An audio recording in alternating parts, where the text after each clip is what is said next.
think this is all about? You think this is a fucking costume? This is a way of life.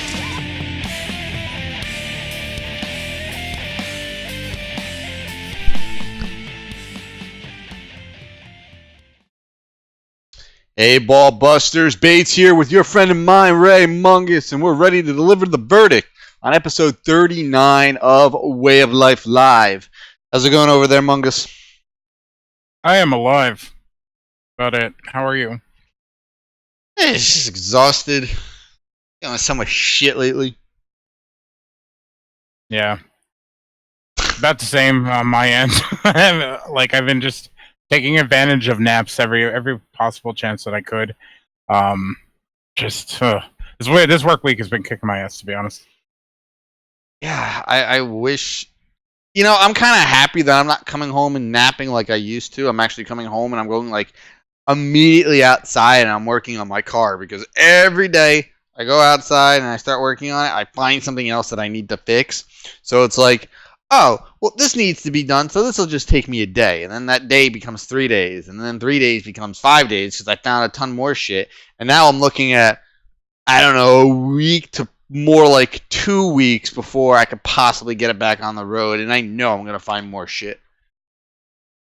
Isn't that how that goes? I mean, just one thing after another, usually. Yeah, but you know what? That's what happens when you buy a fucking 32-year-old project car.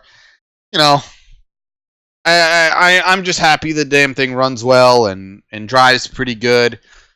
I just have to do shit now so I can try to enjoy it for October and maybe a little bit of November before I put it into the garage and just leave it. Mm-hmm. This was all stuff I was planning on doing over the winter, but I'm gonna have to do, I don't know, like an eighth of what I wanted to do over the winter now just to get it back on the road safely. I hear you. At least you're being productive, though. It's just like you said, you're not going in and you're not having a nap every day. You know, you're out there and doing something. As far as my naps go, they're like 30-minute. Close my eyes, open my eyes, and then get back to it. Still in the process of getting my computer sorted out and like chipping away at this huge iceberg of projects that I have to do. Little by little, I'm in the process of getting getting a couple flyers done at the moment, and some other little artwork projects and everything else related to October. So a lot of wheels spinning at the moment. Just, you know, things are in various stages of completion, and I just look forward to that completion on at least one of them happening soon. That's good. You know, it's good to stay busy and keep yourself busy with projects and shit. I mean, you know, I've managed to finish finally. Sorry, I had to burp. Episode 5 of Metal Beer Horror. I finally got that done. Yeah, I just saw the upload. It's actually on this channel right now, but you all can't see it. So I'm going to get my lazy ass to work to double check everything and get everything going, and you will get episode 5, not 4. 4 is lost in, like, you know, in the beginning of Evil Dead 2 when he's like flying through the portal and everything. You know, like it's somewhere in that realm.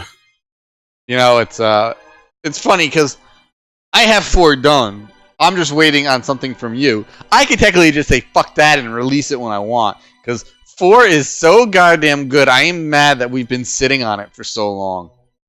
You know what's messed up about 4, though? Like, I could easily just snap my finger and everything's all good, but, like, it's been such a weird inside joke that we're not releasing, and we haven't released it this long, that I want to kind of see how long we could go on this whole path. It's a weird thing that I want, but it's amusing at the same time. I know, but couldn't we have done that for like episodes 1 through 3? How about we just like swap out episode 4 for 5? Because 5 is good. Don't get me wrong; it has a lot of moments, but 4 is definitely the best. Like, we had to regain our footing on 5 after like a 6-month hiatus. Yeah, it was a while. It was about that. Have you listened to it at all? No, I haven't gotten to it. I just hopped in to check a few of the emails that I got regarding it, which is interesting because we haven't really been like touched as far as the little samples that we use and things like that. So I haven't gotten around to listening to it, but today was a busy day getting this episode going. Well, you know what it could have been? It could have been the volume levels on the actual bumpers themselves. They might have been higher, so they got picked up by the algorithm, or I might not have. Normally, I'll have the bumper start, and then during the middle of the bumper, I'll have our audio kick back in. And for one or two of the bumpers, there was actually a heavy dose of just audio sample before our voices kicked back in. So that's probably what it was.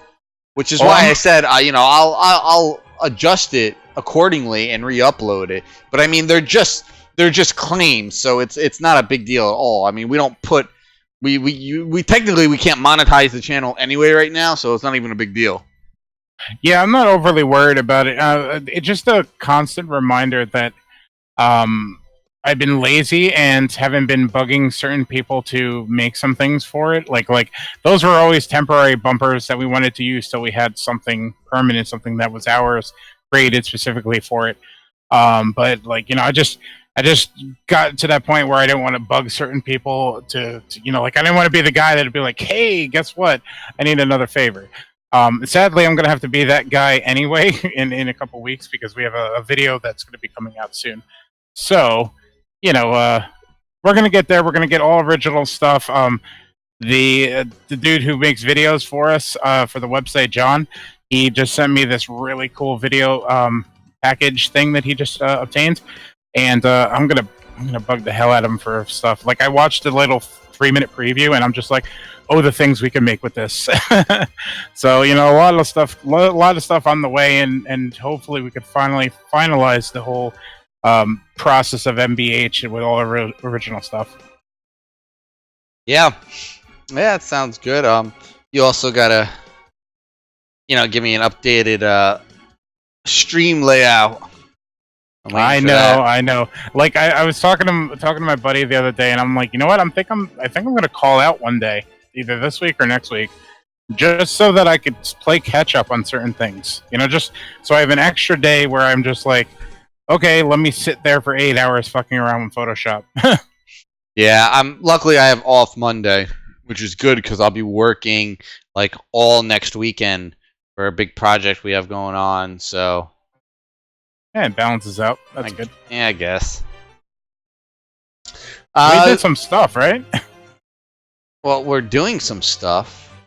Well, we're doing some stuff, but we did something on last Friday, right?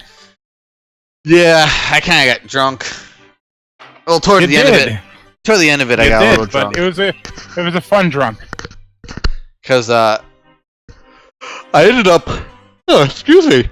I ended up passing out at like, I don't know, 1:30 with like all the lights on in the house. I was in bed, and I was just like reading on my phone, and I had a beer in my hand, and I remember putting the beer down, and that was it. I just passed out, and I woke up at like 4 in the morning, and I realized that all the lights were on. I was like, fuck. All right. Sounds like a successful night. Yeah. But yes, we did. We did finally another live commentary, and we did it on I Drink Your Blood, one of our all-time favorite films to watch. Yeah, and you could tell just by how much fun we were having during it. I think I gotta say, I want to say that I Drink Your Blood's commentary is probably the best commentary we've done, and like we've done Return of the Living Dead, and I always figured that would be one of the most enjoyable episodes, but I had a fucking blast on I Drink Your Blood. Yeah, I mean, I have a blast watching that movie by myself, so it's, whenever you're watching it with somebody else, it's even better. And, with that live commentary done, we have another live commentary coming up. That's going to be on Halloween night. And we've decided to torture ourselves. And we're going to be... Yeah, I said ourselves. Well, and whoever is listening. And, they have to sit through it with us, too. And we've decided to... we're going to watch Halloween Resurrection. That's right, the absolute worst film in the franchise. We've decided we're going to watch it.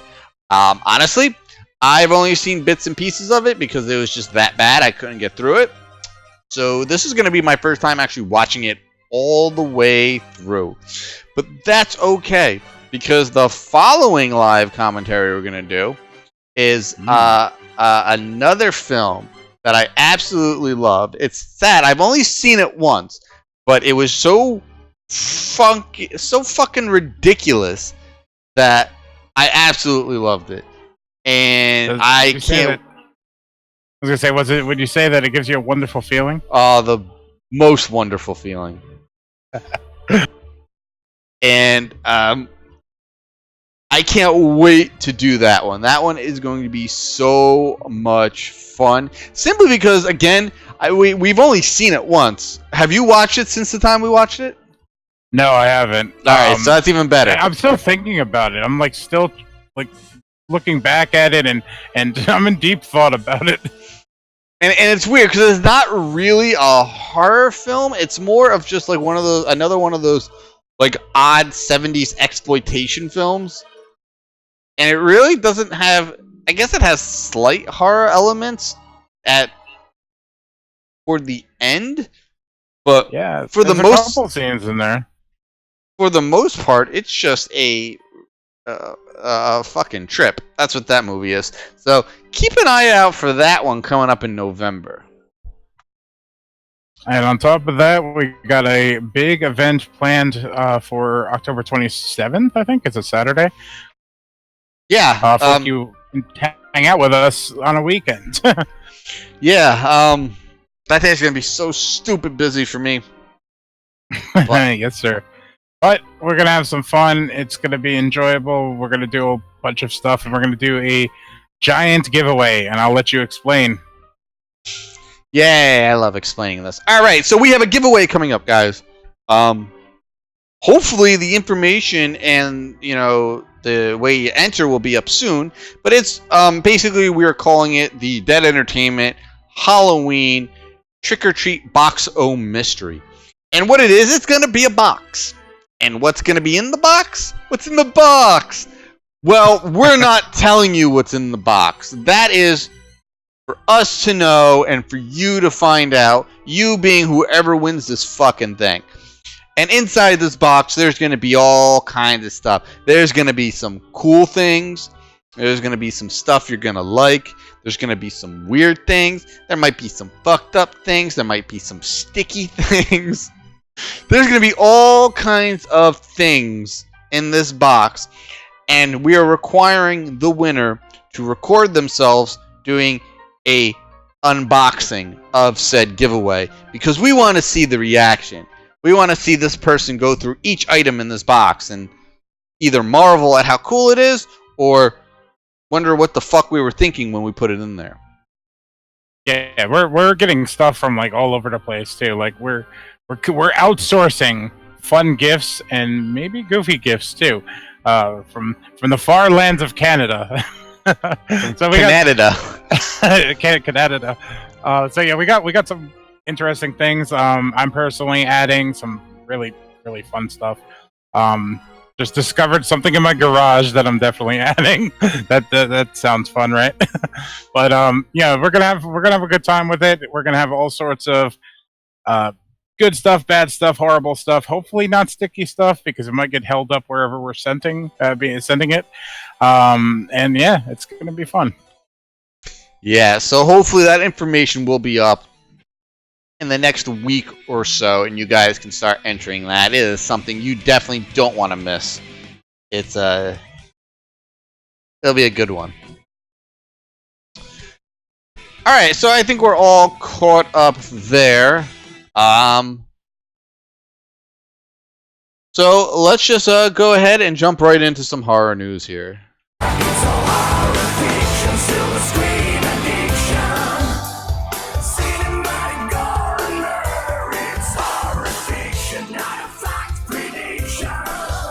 Alright, so the last couple of days, well,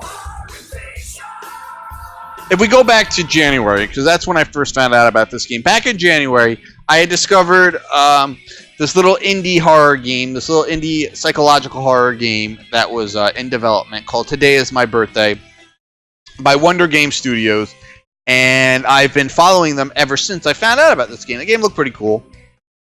Sort of like Outlast a little bit, some clock tower elements, you know.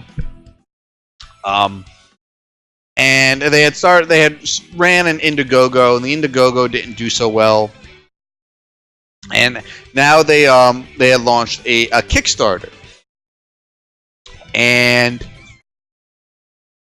upon launching the Kickstarter, they had sent out a message to people asking if anybody wanted to try their latest alpha build. So I said, sure. I'll stream it on my channel, and then I will give it a nice little write-up after I'm done, critiquing it. Obviously, it's an alpha build, very early, build 0.11. So it is very buggy, very glitchy, very broken, very awkward. But overall, I've played it twice. I haven't been able to find... I missed one piece of evidence and one newspaper clipping piece of evidence. You have to take pictures and you have to find evidence, and I think between both of those things there's 9, and I've only been able to find 7.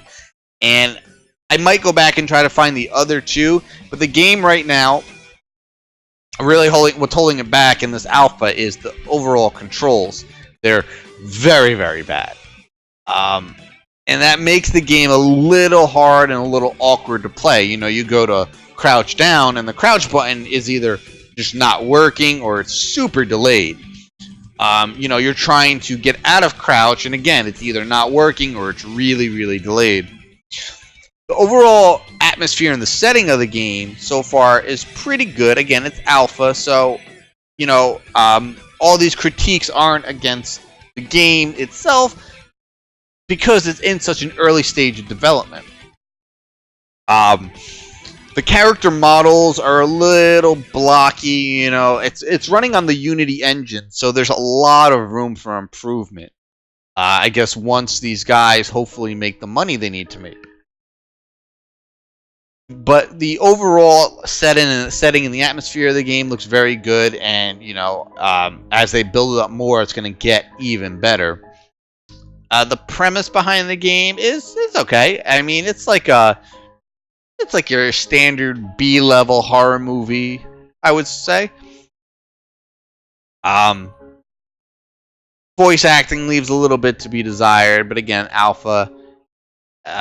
There's no health bar, there's no stamina bar. The stamina system was very broken. It's all things you would expect to see in alpha. But at the end of the day, this alpha it's a good indication of what's to come if these guys do reach their goal, and I hope they do. I think in the next week or two, maybe in like 3 weeks, I got a couple of big bills coming up. I typically don't support Kickstarters and stuff like that anymore, because 9 times out of 10 you get burned. I've read too many horror stories. I've supported, I think, one thing on a Kickstarter. And that was the Friday the 13th game. And while I didn't get burned on it, we kind of got screwed in the end. But that wasn't the developer's fault. We'll get into that a little bit later. Again. Oh, yeah. Yeah. But I think I will support this game once I have the little bit of extra cash. All the extra cash I have right now is going towards bills and fucking buying shit I need to get my other car back on the road. But I like what I've seen so far, and I'd like to support this game in hopes of seeing it hoping to see it completed to what the developers have in mind. I want them to live out their vision, So right now, I like what I saw. I'll be writing a bit more of a detailed article for the website, critiquing this alpha. Again, it was a very short alpha. You can run through it in about 10 minutes. Oh wow, I didn't realize it was that short. I dropped into your stream for a little bit the other night. Which, if you're interested in checking out the game, go to Bates' channel because you have the pre-recorded or the recorded streams, right? Yeah, all my streams get recorded. Okay, cool. Yeah, so like hit up his channel. I don't remember the address right this second, but check out the footage. From what I saw, from my perspective, it seemed like it had a lot of potential. I definitely saw him fighting with a lot of the issues, but it looks cool, and it also made me wonder if like what this project particularly needs to be successful in a crowdfunding atmosphere is a new paint job. You know what I mean? Like one of those situations where a game starts out as "this is my birthday," and then maybe a franchise horror slaps on their coat of paint and boom, it takes off, you know. But I mean, granted, I love original horror, I love original stories, so I'd like to see this game like put out in the way that the developers are, you know, hoping to. But if push comes to shove and a company comes in with a boatload of money and says, "Hey, make this game or make this that game," you know, that would be interesting to see too. So I'm looking forward to seeing more of Bates' streams on it, though. So two things. One thing, I hope they change the fucking name. I don't like the name. While I was streaming the game, I had some of my regulars coming in and wishing me a happy birthday. I'm like, it's not my fucking birthday. It's the name of this game. By the way. Yeah, thank you. Like, it's not my birthday. But everybody thought it was because that's what I was titling my stream. I was titling it "Today is my birthday," and I changed the name. That's the biggest thing. The second thing, which is pretty cool, and I wish more Kickstarters would do this, because it makes me a little bit more comfortable throwing them money. But their Kickstarter is an all-or-nothing Kickstarter. So basically, if they don't hit their goal, whatever you pledged, you will get back. It's not, I forget what the other option it is, but it's like if their goal is $50,000, but they only make $35,000. They'll keep that $35,000 even though they didn't reach their goal. Yeah, you're talking about flexible funding. Yeah, flexible. I guess that's what it is. This one is all or nothing. If they don't hit their goal, which is $35,000, and sadly, I don't think they're gonna hit it. This game, you will get your money back.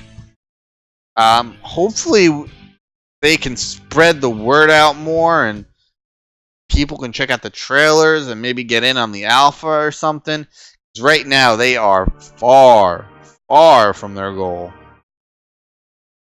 And it's a tricky pony when it comes to doing something like that. You have to have multiple wheels moving when it comes to promoting it and getting the game made. And from my perspective, they seem like a very small independent company. So, I mean, knock on wood changes for them, but you know, from what I've seen, it looks like a fun game worth checking out.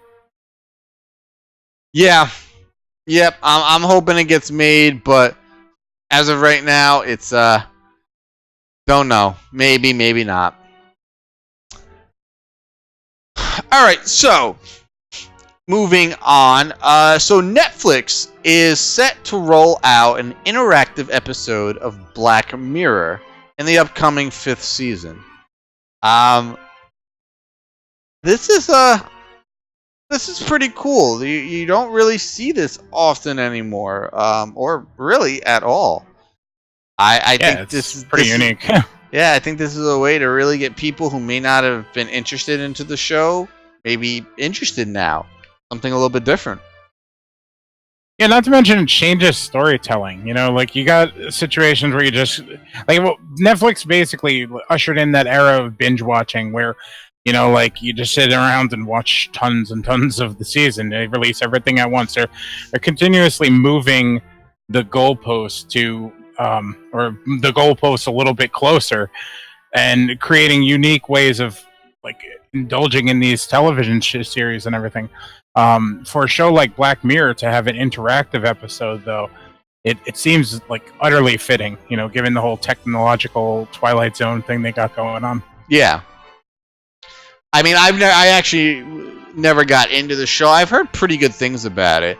And I mean, maybe at some point I'll jump into it, but it's, you know, I've just never been able to sit down and start watching it. I just haven't really had the chance.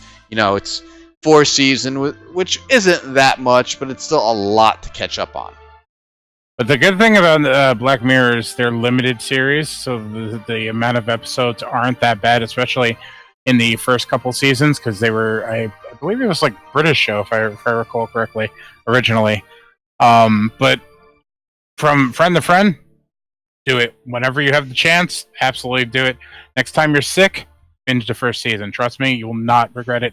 I say Twilight Zone because it is like the first show to really even capture that sort of same essence and storytelling quality in the many anthology series I've seen over the years. Absolutely recommend it. All right. Well, maybe at some point I'll jump into it. You know, it took me a while, but I finally watched Ash vs. Evil Dead. Well, at least the first 2 seasons. Season 3 is not available for me yet. But once it is, I'll be watching it immediately. So I mean, I'll get to it eventually. I just don't know when eventually is. Maybe is it on Netflix? Yeah, it's a Netflix show. Yes, sir. Mm-hmm. Maybe I'll download episodes and watch them on the plane, like I did with Bates Motel when I go to Asia in the winter. That's a great idea, actually. Maybe even it's rumored that we're getting the 5th season like within the year. Maybe it'll come sooner, so you might have all 5 seasons to play with. Yeah, that might get me to and from Asia. Nice. But like I said, great show. I love what they're doing and how they're continuously like pushing the envelope and changing television and a choose your own ending style TV episode. Like my mind is like excited about this. I really want to see what this is about. Yeah, all about people power. People power. Oh god, that's a bit of a dated wrestling joke there for any wrestling fans. It really is. So next up is Netflix finally released a trailer for the Chilling Adventures of Sabrina. I was never really into Sabrina the Teenage Witch. I mean, I know that show was more of a sitcom than anything, but I mean, this trailer looks pretty good.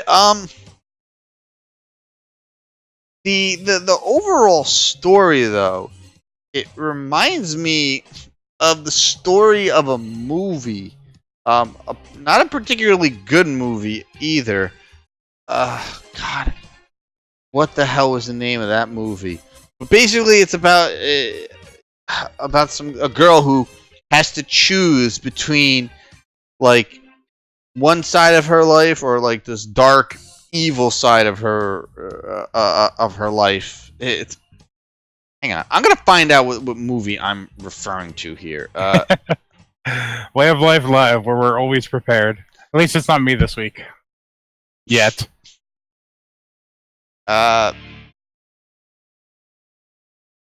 Beautiful Creatures.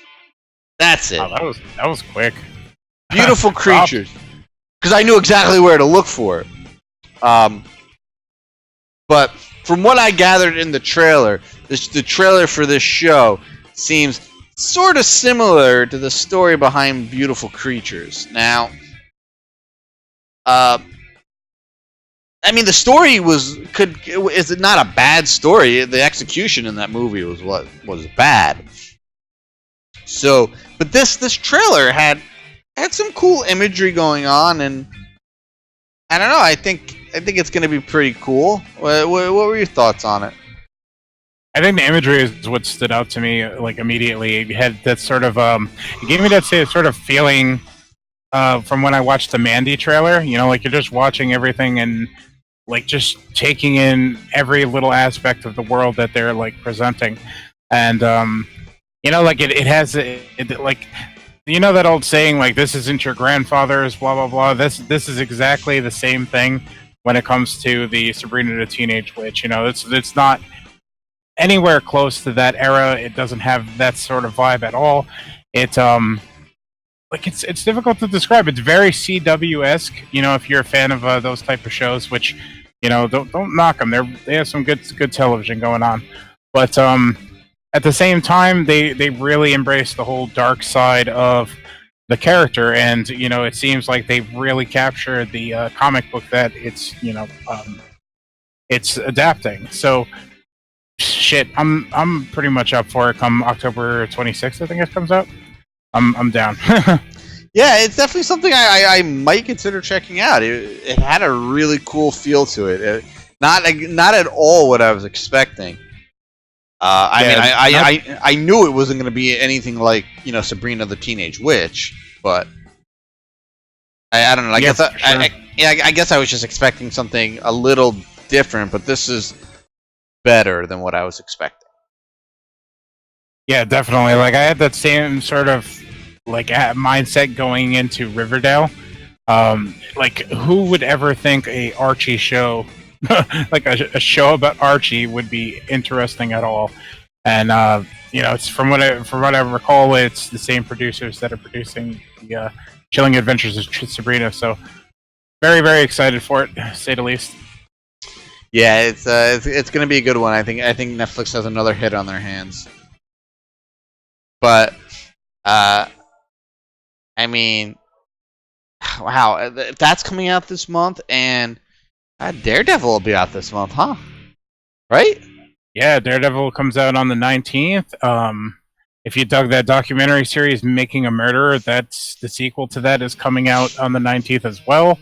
I mean, Netflix has just like a slate of horror things coming out. Like if you go to deadentertainment.com, cheap plug, we just posted an article about their whole event for October called Netflix and Chills, and they've got a really, really nice slate of movies and television and things like that.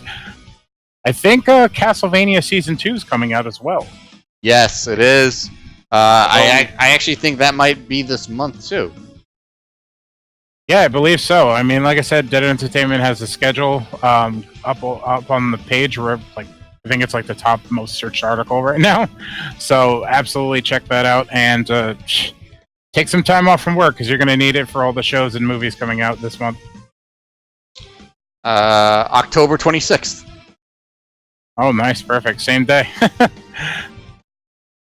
So, yeah, I'm gonna be busy, but typically I'll get through Daredevil that night into the next day.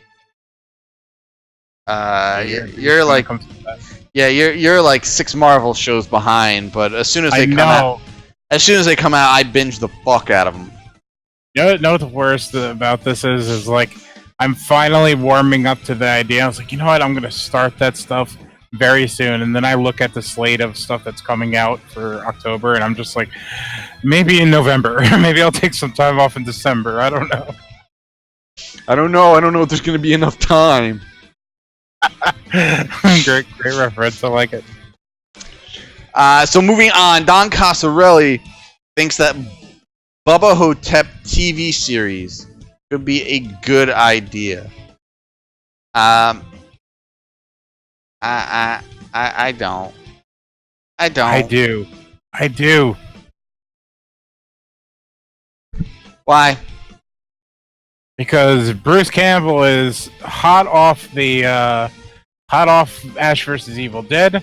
He's looking for work. He's even toying around returning to Briscoe County, which / rolls eyes. So like he's at right off of this whole massive success of a television series and everything, and he's not to say he's looking for work or anything, but maybe he just needed a little bit of time when he turned down Bubba Nosferatu. Maybe the time was the thing that get him to have his heart grow a little fonder towards that show or towards that movie. And in my opinion, like if they started something like this now, they could go through like a slate of monsters throughout each season, and I don't know, just like capture the essence of the movie with him playing old Elvis Presley, just going around defeating like deities and all sorts of crazy stuff. And I in a movie's sake, and like with the way horror works on a lower budget these days, I could see him not wanting to spend a year working on a movie that's ultimately going to go straight to on demand and such like that. But a television series has that potential of continuing on, and consistent work and consistent characters and filmmakers and all that stuff. So, from a story perspective, I think it could be a lot of fun, and from like a a jobs perspective, it's great. And no better time than now, in my opinion.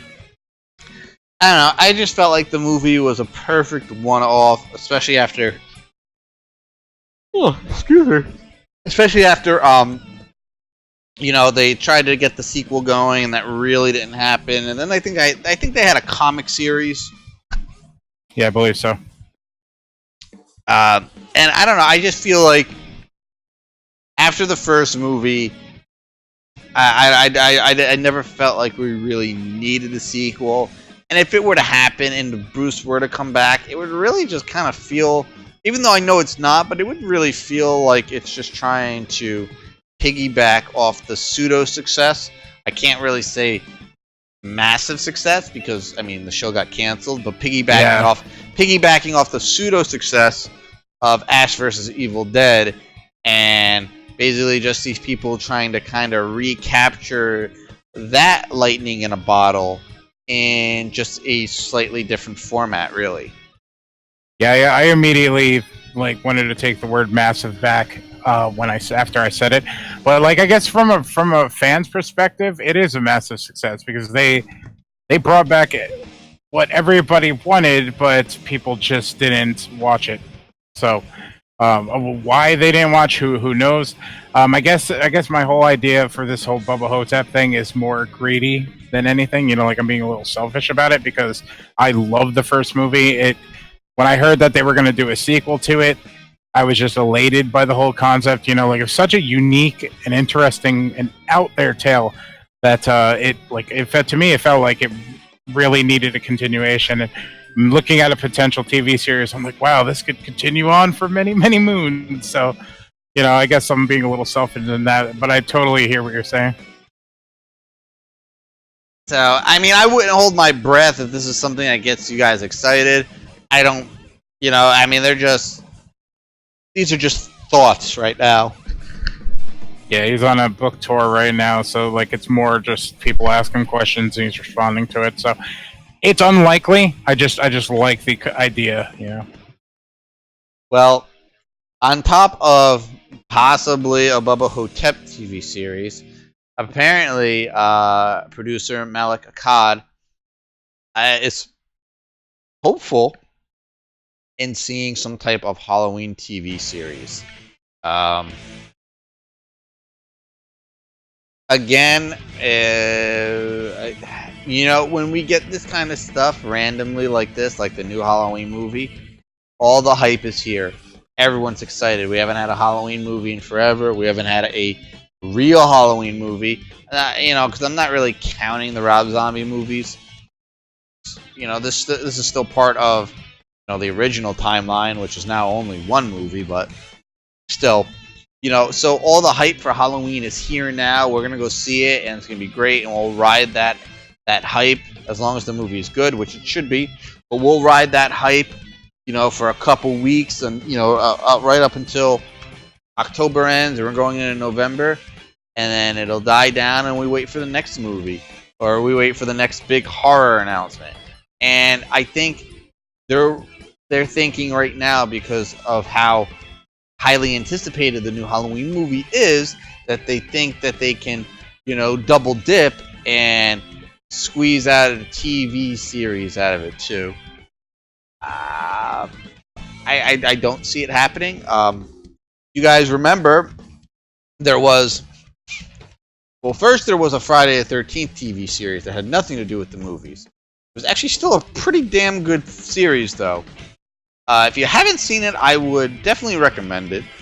But aside from that, they were also trying to get a new Friday the 13th series off the ground that was not going to revolve around Jason, but it was, he was going to be part of it somehow. And I think they got pretty close to pre-production. And then it just unraveled and fell apart. And I kind of think this will be the same way. I don't know. I just don't see how it'll work properly. Yeah, it's a tough concept to wrap your head around, because there's just so much Halloween that's taken place over the years, and like this, the timeline is starting to get as convoluted as like the Texas Chainsaw Massacre series. Not quite there yet, but it's getting there. And like the idea of a Halloween TV series is only interesting to me because it'll bring in a new crew to possibly, and I mean possibly, to emphasize on, to bring in a new long form direction. Not like making a sequel and then scrambling to figure out how they're going to, rehash the same thing in a follow up. In a TV series, they sort of have to plot out multiple seasons if done correctly, of course. And I feel like Halloween is way overdue for getting an original take and getting away from the whole Laurie Strode legacy and all of that stuff, and kind of just reinvent what Michael Myers is, and I don't know, give it a whole new vibe. And that's the only reason I would be interested in a TV series. But again, if you know anything about the Cod family, they'll in an interview they'll talk about Michael Myers ice cream. Like they want to make it all, and that's not too big of a dig on them. They're it's their property, and they want to see it successful. So this is not the first time we've heard of a TV series being in the whole running, but with the hype being around and everybody talking about the new film, it's going to be a situation where they're going to be like, yeah, we'd love to do it, and it's probably not going to happen. My brother made a good point to me yesterday, and he said if they're going to do something like this, they need to throw it way, way deep into the future and not make the same mistake Warner Brothers is doing with their 17 Joker movies and like weird timelines and universe. So, we don't want to see these two kind of running parallel with one another. So I could definitely appreciate that point. And personally, I wouldn't want to see it that way either. Well, I mean, how do you even go about this series? There's only two ways you can do it, and only one way, in my opinion, would even attempt to work. There's obviously, you could just make it like any other TV series where it's like, the time can go by as fast as the writers want it to go.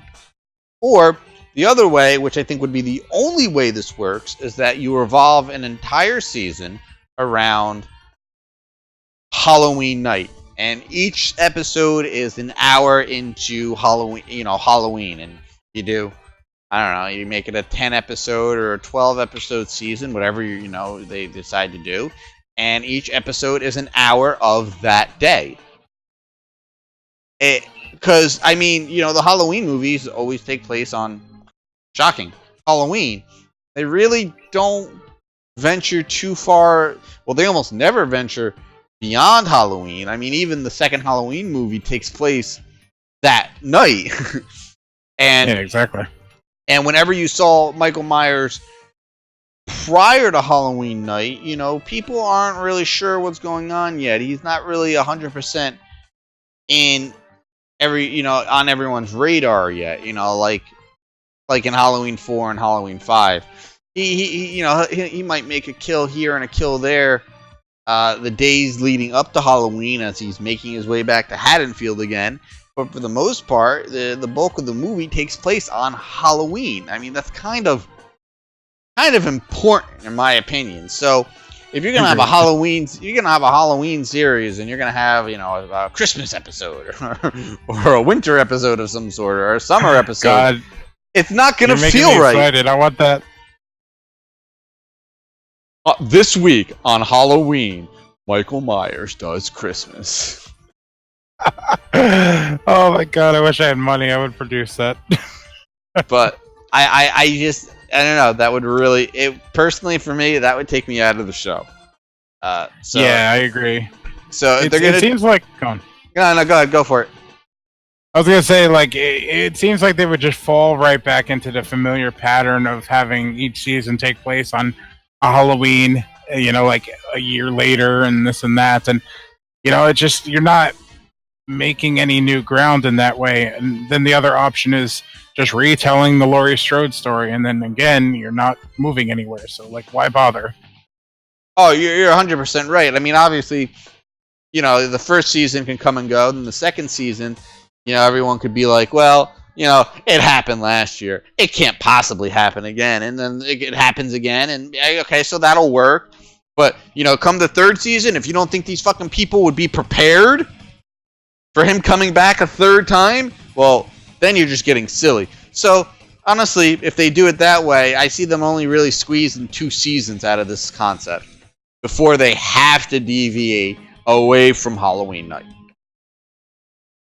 Agreed. Yeah, it's just an idea that shouldn't be. Hopefully, it just stays talk, and we get our great movie, this month, and maybe something in the future. But TV series, thumbs down for me. Yeah. Just leave it be. Leave it be. All right. So getting on to tonight's big discussion. A couple days ago, the courts had handed down finally a verdict on the Friday the 13th movie rights. And they sided with Victor Miller. Now,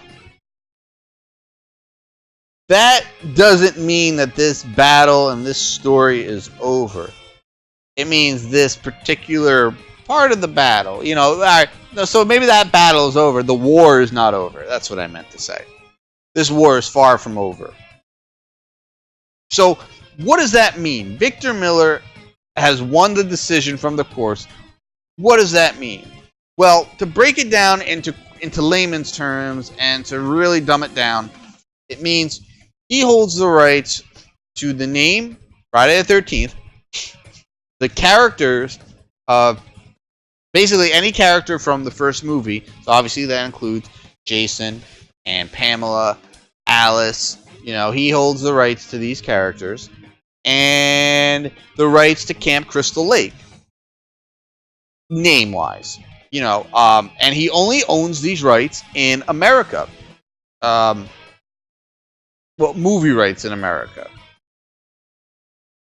Does not own the rights for international. So what that means is, if Sean Cunningham wanted to put out another movie, or if anybody wanted to put out another movie, they would not be able to use the Friday the 13th name. I do not believe they would be able to use the name Voorhees. Camp Crystal Lake could not be used. The only big thing they could use is the hockey mask. Because the hockey mask didn't come into play until Part 3. Victor Miller had nothing to do with the franchise after Part 1. So that's where this story stands at the moment. So I wouldn't expect to see any movement on anything Friday the 13th related still for another year and a half, probably more like 2 years, unless by some miracle that Sean and Victor were to get together and cut out a deal to where Sean was able to use, or Horror Inc., would be able to use the, parts of the Friday the 13th lore that are kind of important. Pamela and the name Jason and Camp Crystal Lake and overall the name of Friday the 13th. I mean, these are kind of big marketing things when you're trying to make these movies. Yeah, I wonder what his end game is here. Like, I know a lot of fans are painting him to be like this evil person that just doesn't want the franchise to continue, and that's apparently not the case from what I understand from people that have talked to him. But I'm curious if he's like looking to reobtain the rights because, well, obviously what's rightfully his should be his. So I get that much, but is this war like also to potentially get it out of the hands of filmmakers that have been kind of screwing it up over the years and maybe into like the hands of Jason Blum or something like that to really give it a better like outing, I suppose. I'm not exactly sure what the end game is for him. Obviously, for Sean Cunningham, it's a situation of retaining this intellectual property and continuing, the massive amounts of money he's making off the series, I'm sure. Have you heard anything about that? Nope. So, yeah, no, it's really interesting to see like what's going to happen with the series. Like, I think Horror Inc. put out a press release or something like that, and basically said they're looking at the options. They're disappointed with the ruling. One of the options could be an appeal, so that could prolong this whole situation. From what I'm hoping, maybe they could work out some sort of deal. Maybe Victor Miller's just straight up looking for his rightful payday, and who could blame him at this point, especially after winning the first battle. Yeah, it basically puts the ball in his court. Yeah, exactly. And maybe it'll be a situation where they're going to pay out X amount of dollars, or and then get him like out of the way. Not to say that he should be cast aside, but like from a fan's perspective, we want the quick end to this messy ordeal. So, that would be the ideal situation from where I'm sitting. But who's to tell what each party wants? Yeah, it's definitely, him winning this is probably exactly what he was hoping for. And ideally, for fans, what we want is we pretty much want Victor Miller to be greedy and want his payday. Because at that point, that means him winning this part of the trial means he has all the bargaining chips. He has the leverage here. And if Horror Inc. and whatever, and Sean, they want to make a new movie, make a sequel, do another reboot, whatever they want to do, they're going to need some rights from Victor, which means they're going to have to make a contract and sign it, and Victor's going to get what he wants. So, honestly, this ruling is fine. I mean, even if Sean and Horror Inc. had won, that would have been fine too. So it really didn't matter how this particular trial ended, because it'll work out for fans in the long run anyway. The fact is that where it hurts fans is that it's still going to take a long time for anything to come of this, especially if they do an appeal. Oh yeah, big time. And not to mention, it really sucks to sit here and talk about Friday the 13th in a courtroom. You know what I mean? Like it's always great to sit around and reminisce about the series and what the next movie could look like, but to sit here on a podcast and be like, well, this appeal could happen and this ruling happened, it's just such a drag. Yeah, it is, but that's Hollywood for you. It's just how this shit works. Yeah, for sure. But I guess it's kind of cool that it's kind of giving a bit of a spotlight to the franchise, and it's kind of cool to see people fighting over it. So yeah, definitely. You got to look at it that way. Yeah, plus producers are probably salivating at like the idea of getting their hands on it. I know Jason Blum has brought it up numerous times. So the likeliness of once all this is all settled, the likeliness of it being at Platinum Dunes is probably slim to none. So victory for us, maybe. Yeah, it's got to get out of Platinum Dunes and MGM, and just got to go somewhere where it's going to be loved. Exactly. Let the real fans handle it. But for anyone hoping for anything good to come of this right now, I would say take a step back and maybe revisit this in like a year minimum. I would say at least a year and a half before we hear anything cool on this, unless Victor and Sean get together with their lawyers and draw up a proper contract, and Victor is going to be looking for a percentage of any new movie and future movies, revenue and stuff.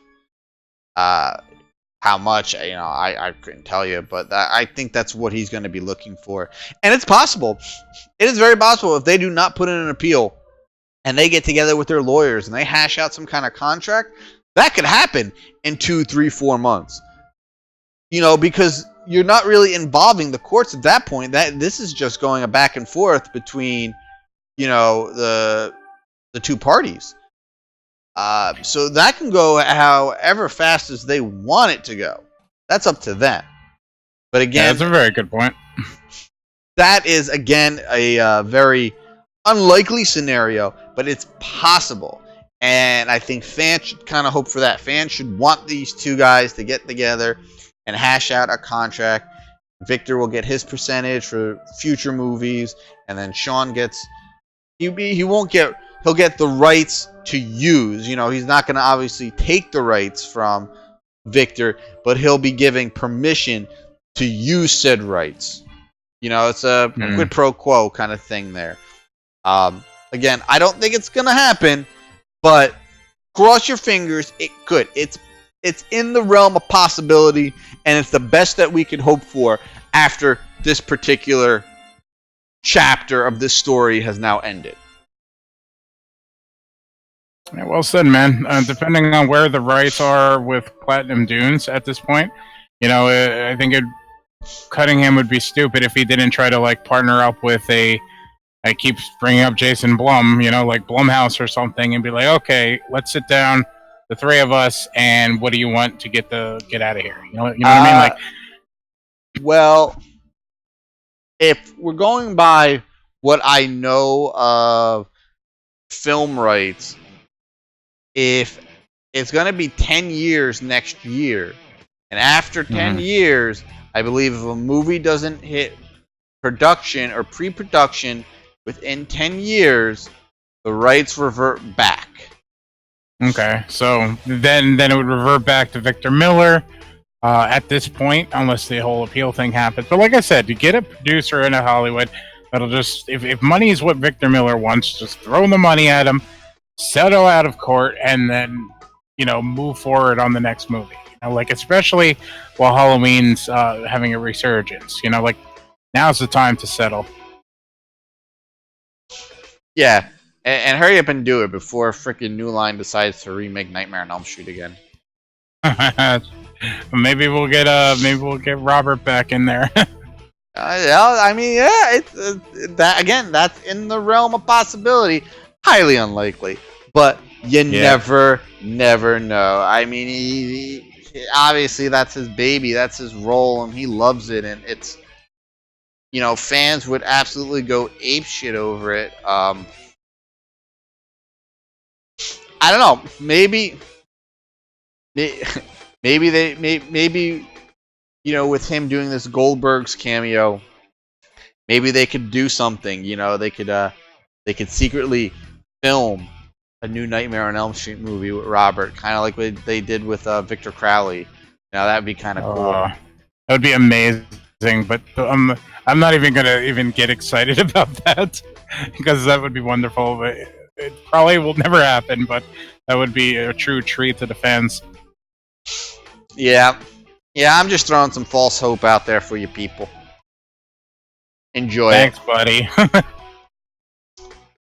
Alright, so why don't we go ahead and move on to comic and geek news.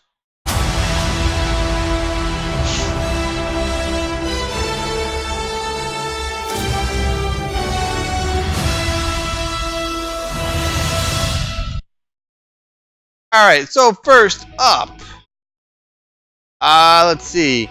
So they released some photos of Sylvester Stallone as Rambo for the new Rambo movie, obviously, Rambo 5. And they released 2 pictures, and he is not really looking like Rambo in those pictures.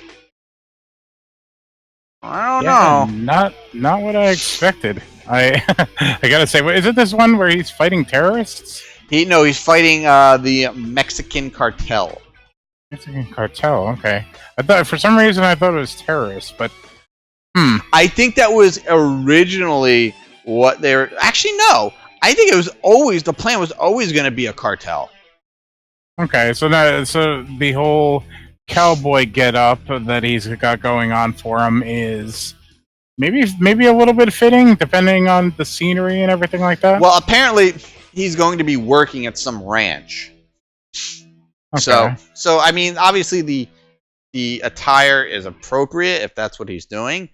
It still doesn't mean he looks like Rambo. I mean, he's in like jeans and a button-down flannel, and he looks like a straight-up cowboy, and it's not good.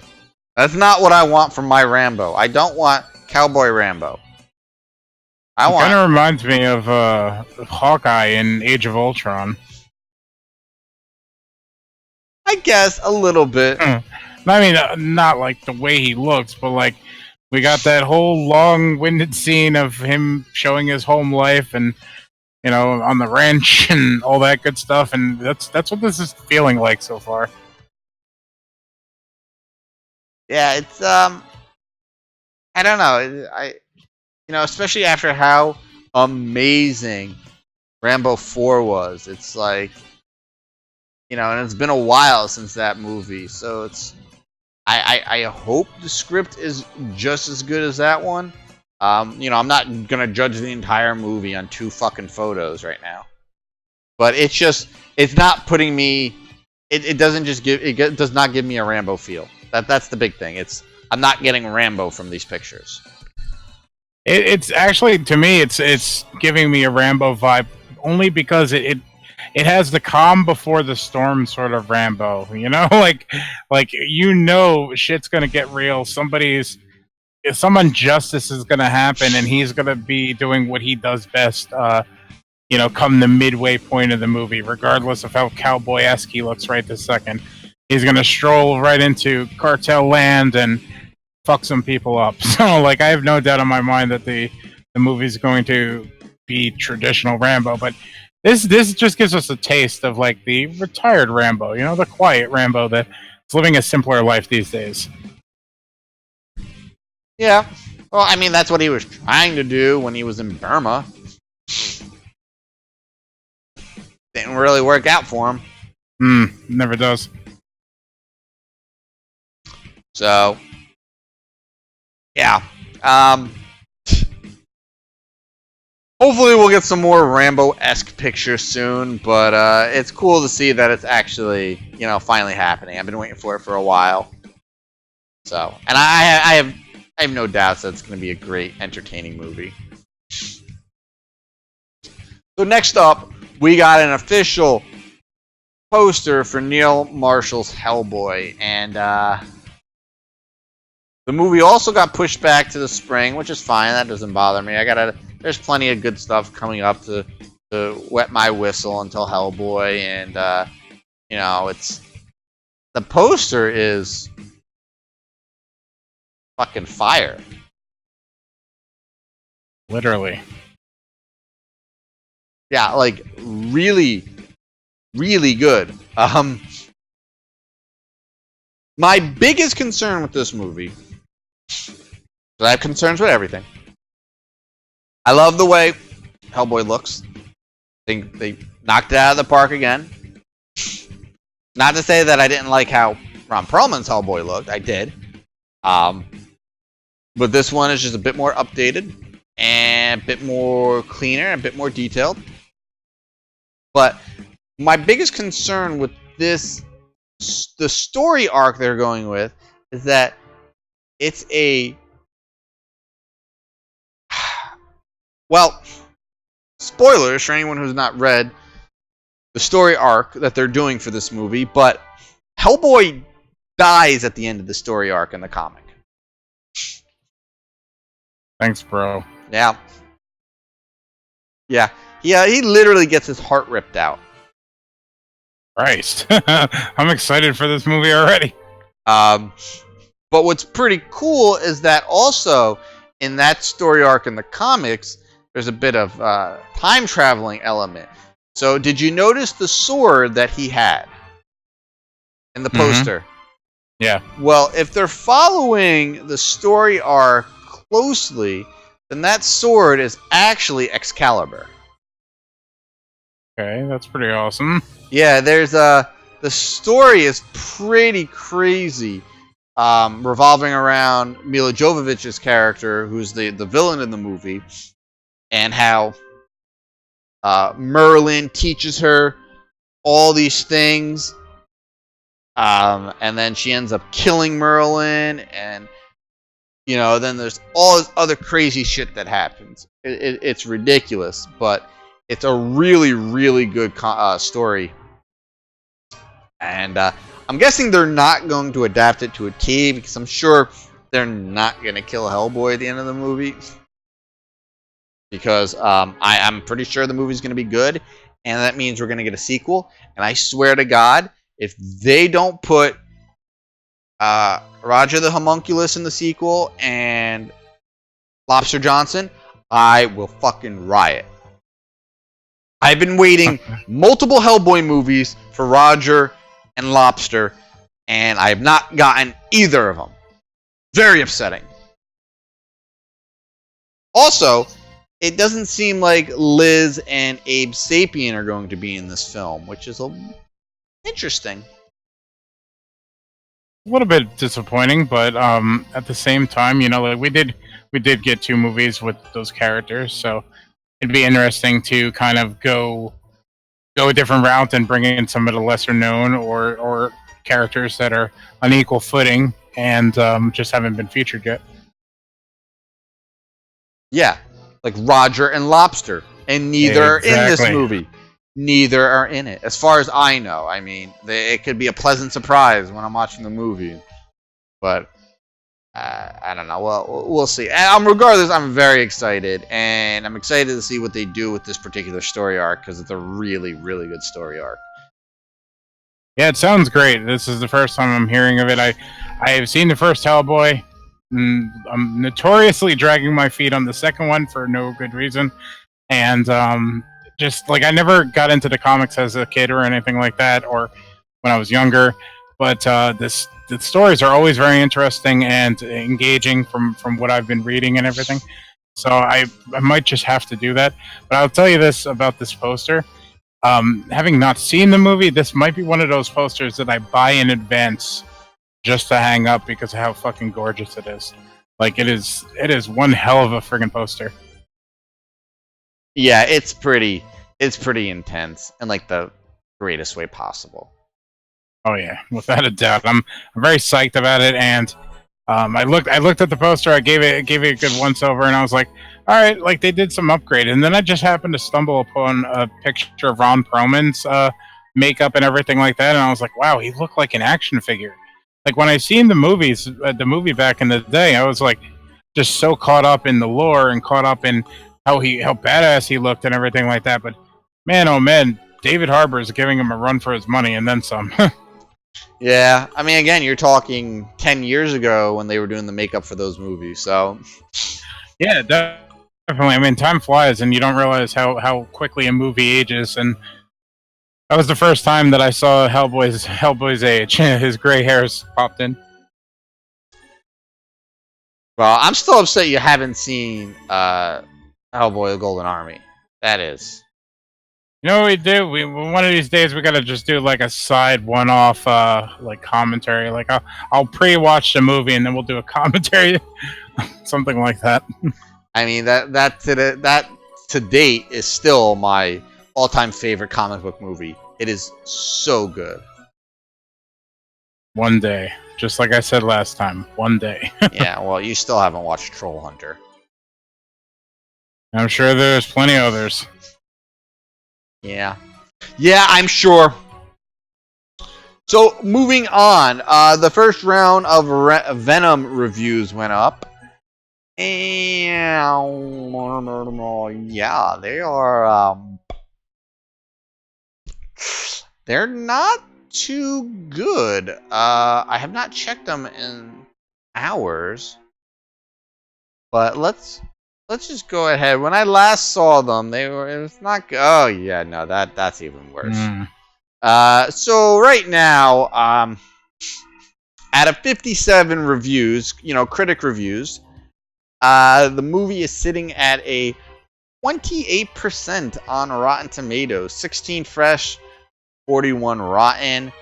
And there were quotes going around today saying a couple of critics were likening this movie to how bad Catwoman and I think maybe the Fantastic Four movie was. It's ouch. That's a kick in the gut, man. To say, your movie is just as bad as Catwoman, I don't see how that's possible. The movie at least looks entertaining. Catwoman was just straight up fucking cat shit. I like it. I mean, at least Venom looks entertaining. The voice sounds good. CGI looks decent. I don't. The multiple personalities alone give this movie like a C- already for me. Like right off the bat, without seeing anything. Well, I've been reading a lot that Tom Hardy's portrayal is just very wooden and not good. But I mean, that's what you get when you hire Tom Hardy. He's not the most versatile actor. I mean, think about it. When he was Mad Max, he really didn't have too many lines. He had about as many lines as Henry Cavill does in any movie where he's Superman. Which is not a lot. I agree. But like, I'm starting to read other things like into this whole movie, and from what I'm gathering, there's been some frustration in the visions. Like the multiple visions. You obviously have the director's vision, and then you have the studio's vision, which is probably continuously changing based off of random printouts with numbers on them and what's hot today. And it seems like there's been some sort of crossfire between the two. I've even read a quote where Tom Hardy says that his favorite scenes were cut out of the movie. This movie was originally planned as a rated R movie, and then last minute there's been some rumors going around that studio just scrambled, at the very, very possible last possible second to make it a PG-13 movie. And from one of the things I'm reading as far as critic things going, they're saying, excuse me, they're saying that the movie's very fun, and it's almost like a buddy movie with the multiple personalities, and that doesn't scream rated R movie to me. That screams like, oh well, this movie had some entertainment, like Black Panther was funny, and Ant-Man and the Wasp was funny. Let's put some humor in there. And when you handle Venom, you don't do that. The humor comes in Venom's sick and morbid mind state compared to like Eddie Brock. And it seems like too many ways. It was being pulled in too many different ways. Yeah, well, that happens with a lot of movies, and I guess in the end, I mean, the movie is still tracking for a really big opening weekend, which is great. But I guess if there's one thing that its failure critically could spawn is it could spawn a sequel where they decide to really firmly attach it to the MCU. I mean, if you're gonna hitch your wagon to a fucking star, right? No, absolutely. I mean, they have everything, all the pawns set up to feasibly do this. I haven't read any spoilers or anything, but the pre-production and throughout all of production, there's been rumors and teasing that Carnage is going to be involved to some capacity. So, like, if I was writing that movie, Carnage wouldn't be in it till the very end, and that's what you put all your friggin' donuts on when it comes to a sequel. Now you add Spider-Man into the whole mix, and you've got yourself a decent little setup, but it doesn't need this level of negativity going in. But I've also read some really good reviews too. Like, sure, it lacks a lot in many different areas, but the movie is a lot of fun. It's a very good time, and that's what you need sometimes for a blockbuster or pseudo blockbuster. You just need to have a good time at the theaters, and a lot of the times critics they have a stick up their ass preventing them from having a good time. So, it's all yet to be determined. I'm really hoping to catch the movie this weekend. If I do, you'll hear my thoughts next week. You of course are welcome to join me if you're interested. Yeah, I'm not gonna have any time this weekend. I'll be busy probably all day Saturday, and Sunday I'm going to the football game. So that'll have to No problem. that'll have to wait. But to just quickly stay on the topic of movies and sort of box office and all that fun stuff.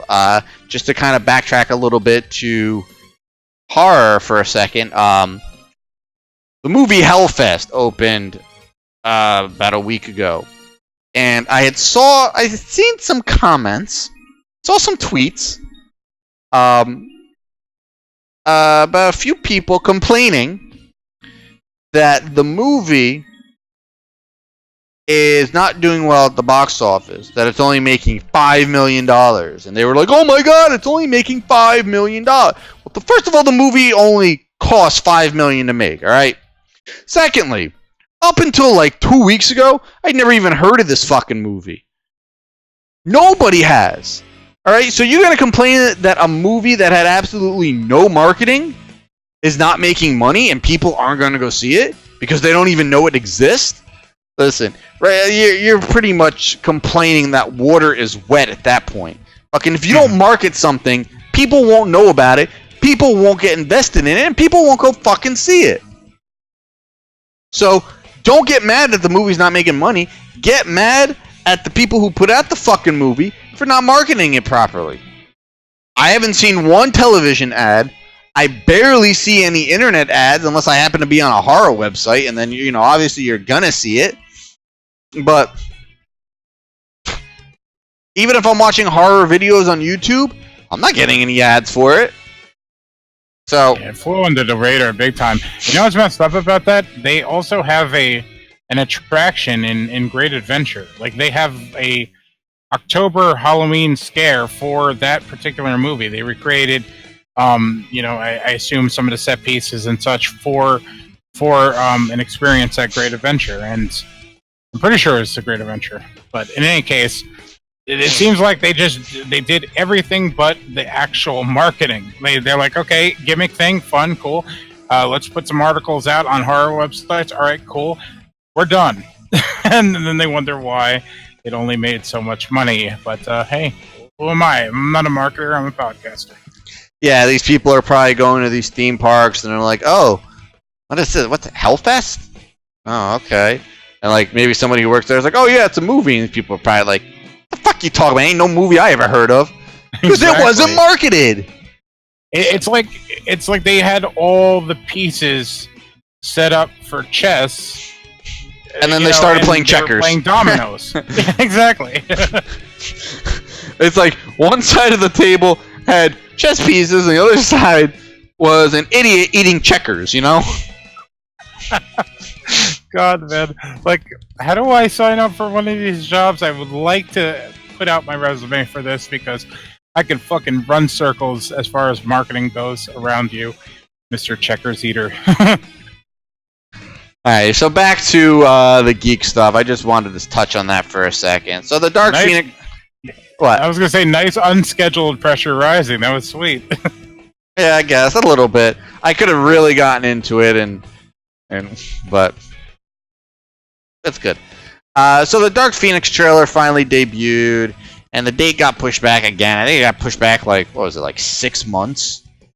Yeah, dude. Like, between this and New Mutants, I don't know when these movies are ever going to come out. Like, it's ridiculous.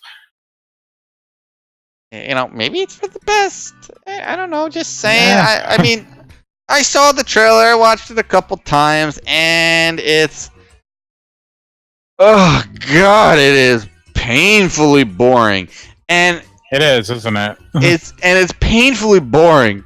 So we've seen this movie over and over and over again. Oh, all right. So, all right, here, check it out. Check it out. I'm gonna give you the X-Men movie. All right, Magneto. First of all, Magneto. He's gonna be, somewhere off on his own, doing his thing, not doing anything evil. He wants to live a nice, quiet, secluded life, right? So he's doing his thing. Mystique is trying to figure out who she is, who she wants to be, Charles is trying to save everybody. They still can't make good costumes. Something terrible. God, they're bad. This one. Something happens. Magneto comes out of hiding. Sort of goes back to his evil ways. Those terrible costumes are still there. And at the end, Magneto is defeated. Even if he's not the real villain of the movie, he still gets defeated. And they still don't have good costumes. That is your X-Men movie. That is Dark Phoenix, alright? You don't have to go see it now. I just told you what's going to happen. And I guess we're going to see some Phoenix shit. I don't know. I wonder if the boringness is because of how much Sophie Turner is boring. Like, she is not a very good actress. She's very, like Tom Hardy, very wooden. Yeah, she's a very wooden actress, and I like her. I do. You know, I watch Game of Thrones, and her acting style actually fits Sansa very good in the show. Jean Grey, Yeah, I do not see it, and it's, you know. Oh, and I forgot to mention in the movie, Charles Xavier is gonna have some vision of the end of the world and the apocalypse, and you know, he's got to stop it, and they end up stopping it. You know, obviously. Don't mention the word apocalypse, please. I'm still trying to get over that. Yeah, I recently watched it in its entirety, and yeah. I'm gonna put this out there for you. X-Men Apocalypse was like playing an MMO where you're just sitting in queue, waiting and trying to find like a looking for groups situation. Like, Apocalypse goes around to all these countries, and he's like, "Hey, you want a DPS for me?" Like, awesome, cool, come along. You're a healer, right on. We need a ranged. Hey, Angel, come over here. You're gonna be my ranged. Exactly. Like, and then it's just nothing but like 2.5 hours of Jennifer Lawrence trying to like shoehorn her way into every scene, and Magneto like fucking teetering on good and evil like so terribly.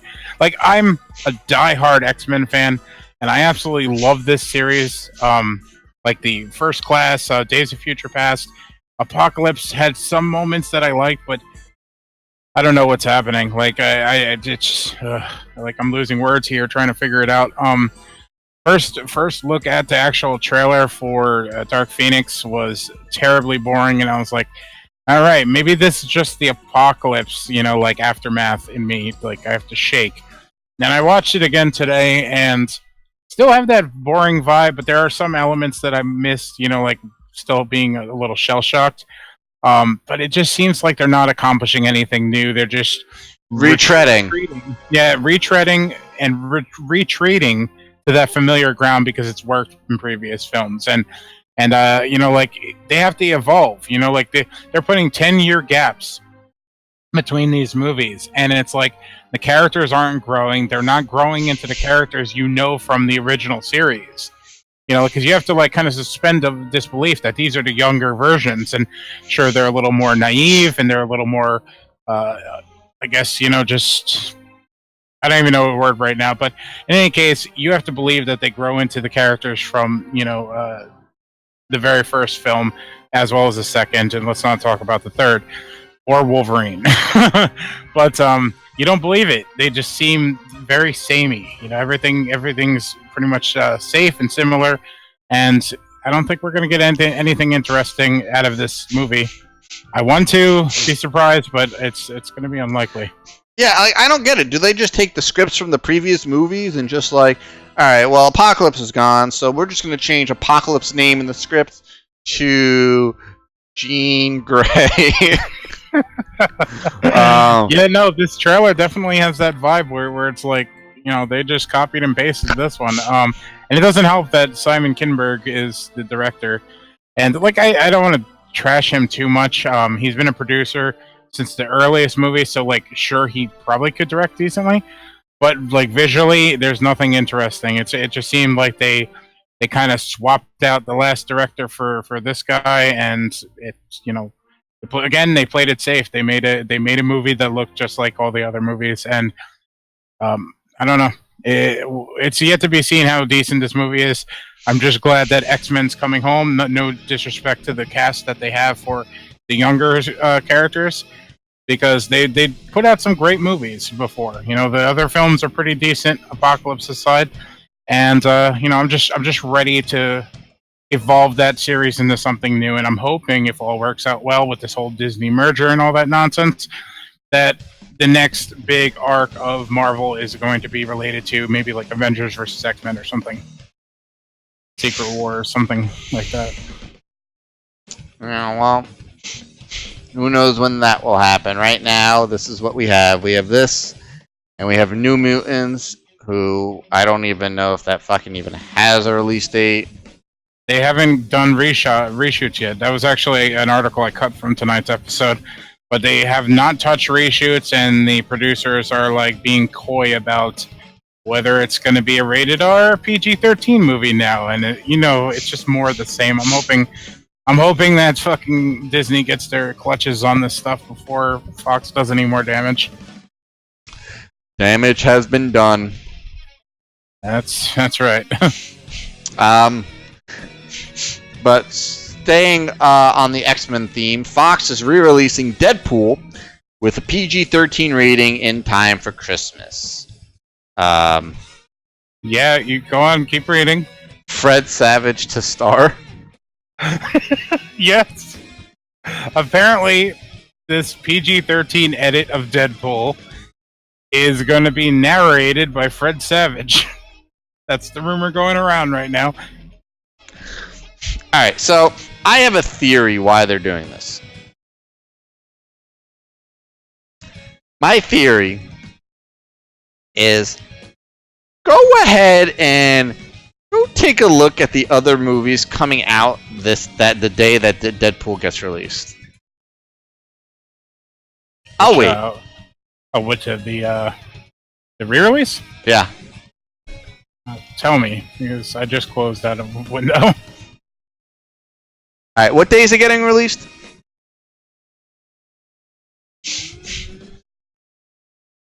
December 21st. Okay. December 21st movie release. Well, I can tell you one is Aquaman, I believe. Wow. Yes, Aquaman. And the other movie is Bumblebee. Oh, Lord. So, yeah. And honestly, Bumblebee actually looks really good. Hold on a second. Do you think that Fox and Deadpool are going to try to troll the competition? Oh my God, yes. This might be the most brilliant fucking plan I've ever heard. Because basically what this is going to do, I don't care what any of these movies do at the box office, but and Bumblebee might actually be a movie I go see because it's all the original character designs. Really? Oh yeah. I haven't seen the trailer. Oh my God, it's really, really good. Bumblebee looks it's all Gen 1 designs. Even Optimus Prime, you only get a holographic shot of Optimus Prime, but it's his Gen 1 design and it looks great. It's like if they're gonna do a soft reboot on the entire franchise, start here. This is perfect. But back to the trolling of DC. Yeah. Now, obviously, this is going to be a PG-13 release, but they're obviously adding some type of new content to it, enough to where fans of the rated R are going to go see this much rather than Aquaman. So this is going to cut into Aquaman's fucking opening weekend totals massively. I'm talking, this is probably going to suck a good 75 million. Now, maybe not that much. I might be being very generous there. Maybe more like 40 or 50 million, I would say. Wow, that's savage, Fred Savage. Sorry, that was really bad, but I had to.